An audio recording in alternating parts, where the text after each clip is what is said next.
Hi, and welcome back to another episode of Casting an Actor's Perspective. My name is John, and this week's episode is all about relationships. So let's dive in.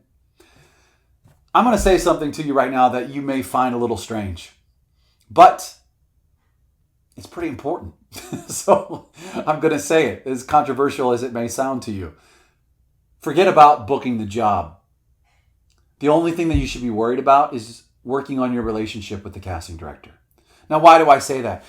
I say that because everything in this industry is built on relationships. Everything. And there's one very important relationship that you need to understand, and that is the direct relationship that you have with casting. Every person you come into contact with in that casting office, from the moment you sign in and whoever may or may not be sitting there when you sign in, all the way up to the person whose name you actually know because their name is on the office door when you walk in there, every single one of them is extremely important to you. And I'm going to tell you why. Because today's assistant is tomorrow's associate. And tomorrow's associate is the next day's head CD. I'm going to say that one more time. Today's assistant is tomorrow's associate. And tomorrow's associate is the next day's head CD. What does that mean? That means that the person that you signed in with is probably an assistant. And in a few months, they're probably going to be an associate with somebody in that office. And then a year later, they may branch off and become partners with another casting director, and now suddenly they have their own casting office with this other person. Or they may just venture out and make their own casting office all by themselves. Then suddenly they are the head CD. So if you're unkind to this person when you sign in, or if you're sort of short with them, or any sort of attitude that you may give them because they're running behind, you don't think they're going to remember that? I promise you that they are. And they're going to carry that with them because they are just like you, trying to move themselves up in their world. And the way that they can bring value once they start to move themselves up in position is they can bring value by saying, hey, I know this actor, and this actor is really good, and this actor was very kind and a really wonderful person to be around, but they also brought beautiful work, and I think we should bring them in for this role.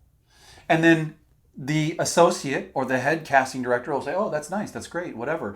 And they start to show their value. The same way that you show your value every time that you show up prepared and ready to work in a professional, kind manner. Now, look, be you. You don't have to go out of your way and make yourself into something that you're not. If you're not naturally extroverted and you go into that room and try to be extroverted, it may come off as awkward because it's not genuine to who you are. I'm not saying you have to go in and be the spark that lights up the room every single time you go into an audition. I'm saying you have to be authentically you have to be professional, and you have to be a well-mannered person who casting can look at and say, hey, I think that they'll be easy to work with. They may be a little odd in some way, or they may be a little introverted, or they may be this or that, but trust me, they are very kind spirit and they have some brilliant work to offer. That's going to work just as well as the person who has the 1,000,000-watt mega smile and comes in and makes the whole room laugh the whole time they're in there, and then does some really brilliant work and then walks out the door and leaves them laughing again. Those are just two sort of ends of the spectrum, both viable, both workable, both wonderful as long as they are genuine. But you have to come in and be professional. And that means coming in and taking everything that we've brought into this training or this series so far, and coming in ready to work, being prepared, being ready to go, being off book if you've had the sides long enough, understanding that if you just got the sides 2 hours ago and you're walking in, that everyone else in that room understands that and is ready and eager to collaborate with you. Remember last week we talked about they're on your side. They are on your side. So when you're going into these auditions, stop going in to book the job. That's not what you're there for. I know it seems counterintuitive, and I know you think that's why you're there, but I promise you, you are there to build the relationship with casting. Have you had this experience where you go in for someone and you don't get the role, and they bring you back in and you still don't get the role, and 5, 6, 7, 8 auditions later, you're still going in, but you still haven't gotten a role, and you start to feel frustrated, you start to feel aggravated by the fact that you can't seem to do anything right to get the role? Well, can you stop for a second and look back and realize that this same casting director has brought you in 8 times? That says something.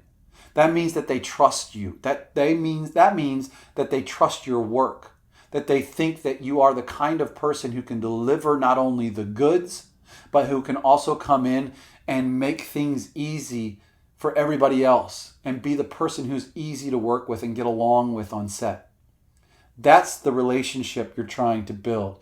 That's the real goal, the real job of the actor, is to build upon that kind of relationship so that you can just let the work be the work and let it stand on its own. So if you take anything away from this episode, I want you to take away that you're not there to book a job. You're there to build a relationship. Then you have an opportunity that you cannot afford to let slip in your relationship with that casting director. All right, well, that's it for this episode. Join me next week when we talk about what it means when the casting directors work with you. Don't panic, it's not a problem.